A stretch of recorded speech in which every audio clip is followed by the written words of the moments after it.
All right, next, script APIs. So we talked about this a little bit last time we were together at the beginning of the year. What this is a lot of us have legacy code that really is, a specific function, do these rules, fill out this background, any number of things. Like I have one that checks people's IP address to figure out where they live.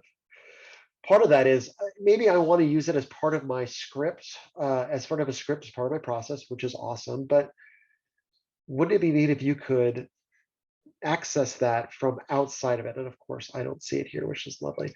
So what we added is there's a new toggle, which I don't see here because I'm in the screens. Let me go to the scripts. There we go. So if I go to the scripts page here, I have a new option to toggle direct API access. And what this does is it generates a unique URL for your script, and then you can configure how other people externally can access this specific function. So essentially getting you a way to quickly build your own APIs. Now, these are not workflow dependent. You can use it as standalone.